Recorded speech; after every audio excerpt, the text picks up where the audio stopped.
Vamos falar do iluminismo.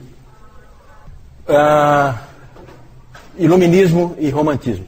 Vou falar bem rápido disso aí, eu acho que, porque isso aí influencia todos nós. Na verdade, alguém disse que nós todos nascemos no iluminismo e fomos criados no romantismo. Nós somos filhos disso aí, quer queiramos, quer não. Nós não conseguimos fugir disso aí.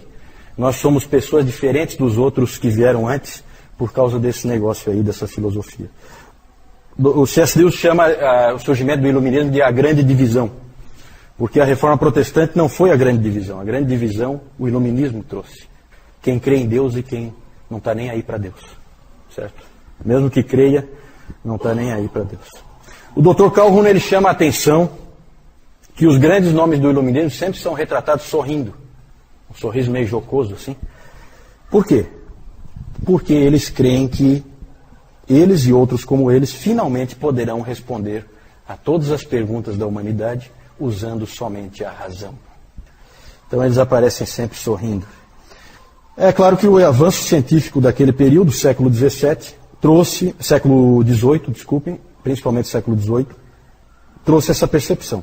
É o período de muitos cientistas de destaque, como o Isaac Newton, né, um cientista fundamental para a humanidade. O poeta Alexander Pope disse o seguinte: a natureza e as leis da natureza estavam escondidas em trevas. E Deus disse: haja Newton, e tudo tornou-se luz. Não sei se é uma referência ao irmão ali, acho que não. Deve ser o Isaac Newton, né? Deve ser o Isaac Newton. Mas eu cheguei a considerar a possibilidade. Não, para marcar um pontinho, né? Marcar um pontinho. Gente, a influência do iluminismo é o racionalismo de Descartes, né? Descartes, francês, e o empirismo de John Locke. Na verdade, parecem coisas contraditórias essas duas linhas filosóficas. O racionalismo ele é do continente e o empirismo é das Ilhas Britânicas, certo? O Descartes, ele é bem conhecido, né? Ele tem aquela famosa frase, quem é que sabe a famosa frase do cogito ergo sum? Como é que é em português? Penso, logo existo. Né? Porque o racionalismo do Descartes, a ideia dele foi a seguinte: será que ele podia partir da mente dele e aí conceber todas as coisas partindo da sua própria mente e aí construindo racionalmente todas as ideias que existem? Foi isso que ele fez, partir da própria mente dele. Né? Penso, logo existo, e daí aí eu parto. E o empirismo parece o contrário, né? Porque o empirismo é assim, ele começa do que existe. Eu aprendo com o que existe. A minha mente recebe aquilo que ela vê, aquilo que ela experimenta. Certo? Parecem contraditórios, mas chegam no mesmo lugar. O que falta aí nesses modelos filosóficos? Né? Todos eles trabalham o conhecimento. Mas o que falta? Deus. O homem, tanto faz racionalismo ou empirismo, é o homem que conhece por seus próprios meios, não precisando de nenhuma ajuda externa. Então Deus está jogado na lata do lixo aí nesses modelos. São abordagens diferentes, mas chegam ao mesmo ponto. Do iluminismo surgiu uma nova forma de religião a que se dá o nome de deísmo. Era uma religião racional. Certo? Deus criou todas as coisas e foi embora. É o grande arquiteto do universo. Certo? É o relojoeiro que deu corda no relógio e foi embora. E agora o homem é senhor da criação e é ele que vive, não existe relacionamento com esse Deus. Isso é o deísmo. Os expoentes aí do iluminismo são Voltaire, Diderot, Thomas Jefferson, dos Estados Unidos, né? O Isaac Newton, numa linha mais científica, né? Antes eu coloquei ali o Isaac Newton, ele sempre se disse cristão, só que ele recusou a administração da extrema-unção, ele recusou, o que foi estranho, e há hoje pesquisas mostrando que ele na verdade era um herege disfarçado. Ele acreditava em várias doutrinas heréticas. Então tome um pouco de cuidado quando você sai afirmando que Newton, o grande Isaac Newton era cristão e tal, né? Cristão, mais ou menos. Né? Cuidado, não força demais, né? Porque alguns indícios mostram que ele tudo isso possível, tá? Pode ser que ele tenha feito parte dos Rosa Cruzes também, né? Mas ele realmente, ele era inclusive um teólogo, ele escreveu um comentário do livro de Daniel, ele lia a Bíblia, certo? Mas não sei se era um cristão nascido de novo. Não vou entrar em detalhes aí. Junto com o iluminismo, veio um irmão rebelde, o romantismo. O romantismo, ele começou, se acha, né, que começou quando Jean-Jacques Rousseau, ele estava numa ilha, diante de um lago, e de repente ele sentiu que ele era um com a natureza. Alguém disse que o romantismo é sinto, logo existo. Certo? É um contraponto, é o sentimento, né? Então, no século XVIII, os filósofos fazem uma separação entre mente e coração. Separação que não existia antes. Hoje todos nós temos separado a nossa mente do nosso coração. Certo? Porque nós fomos, como aquele sujeito disse, nós nascemos no iluminismo e fomos criados no romantismo. Certo? Nós somos filhos disso. Então, só o Evangelho pode unir de novo a mente e o coração. O iluminismo sempre trabalha a mente e a razão e acaba caindo no deísmo. E o romantismo aponta sempre para o coração, para as emoções e acaba caindo no panteísmo. É para onde ele vai, panteísmo. Tudo é Deus, todos nós somos Deus. O que nós sentimos é o mais importante. Para o romantismo, o grande intérprete do mundo não é o teólogo nem o filósofo. O grande intérprete do mundo é o artista. O artista que faz você sentir. Quando você sente, você entende a verdade. Certo? Por isso que nós hoje somos tão influenciados pelos artistas.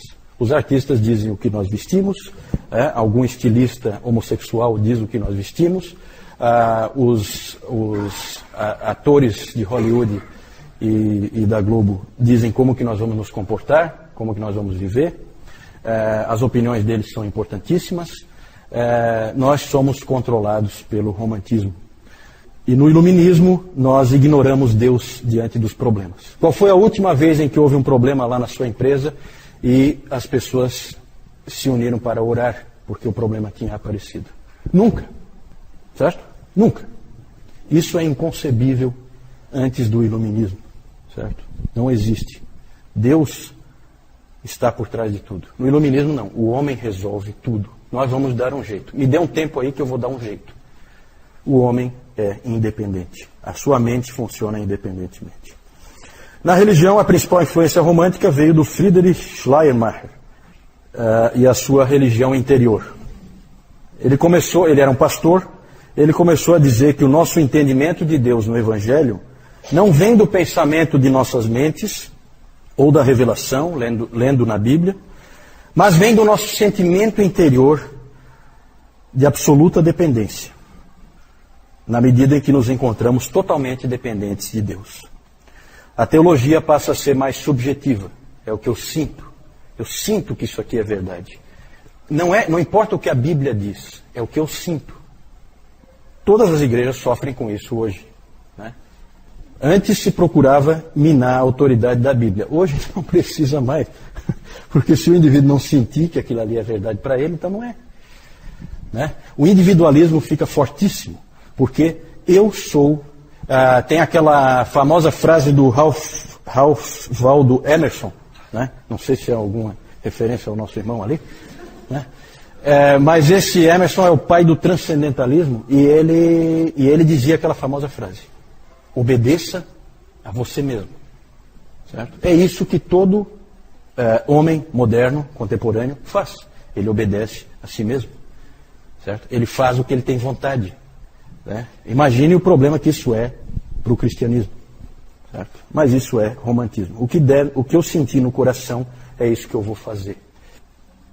Na verdade, a teologia, então, passa a ser mais objetiva. Não é mais assim diz o Senhor, ou a Bíblia diz isso. Passou a ser mais do tipo, eu penso, eu sinto, eu creio. Então, esse é o tipo de homem com o qual nós temos que lidar, tanto nos outros como em nós mesmos. Né? Homem que não pensa em Deus num primeiro momento, pensa sempre em resolver o problema ele mesmo, confia muito na sua capacidade e na capacidade dos outros, e faz o que quer, faz o que sente, e vive como sente que deve viver. Né? Esse é o homem moderno. Não foi sempre assim. Os homens que viveram antes dessas filosofias aí eram homens e mulheres diferentes. Né? Hoje em dia a gente vê a dificuldade que é para você ter as igrejas seguindo a palavra de Deus. Né? Por quê? Porque é racional. Né? É racional. O que diz ali é para você fazer. Ah, não, mas eu sinto assim, eu sinto assado. Né? Quantas vezes o Nilton tem que vir aqui falar de questões do casal, do marido ter que assumir a liderança da família, numa família puritana? Isso é garantido, eles não são iluministas, e nem românticos. Né? A mulher ser submissa numa família puritana, está garantido, não são iluministas, não são românticos. Certo? É outro tipo de pessoa. Isso vai acontecer naturalmente. Hoje é difícil. Hoje você pega um livro cristão que fala, por exemplo, sobre o casamento, e aí vem ali dicas de como que o casal deve se relacionar. E aí você vai ver, maridos, elogiem sempre as suas esposas, nunca critiquem. Como diz a Bíblia, né? Né? Recomendações assim esquisitas que vêm da psicologia, nunca vieram desse livro, né? Mas que são assim estranhas, mas que na verdade falam assim, olha, é assim que você lida com a sua esposa, que é iluminista e romântica. De outra maneira você vai ter um problema muito sério. Essa é a palavra que está passada ali. Então mudou tudo. Mudou a teologia, mudou a maneira de pensar, mudou a igreja. Por isso que a gente tem que falar um pouco de iluminismo e romantismo, porque nós somos pessoas comuns, mas as filosofias em voga nos afetam e nos afetam muito, e a gente nem percebe, porque a gente já nasce dentro dela.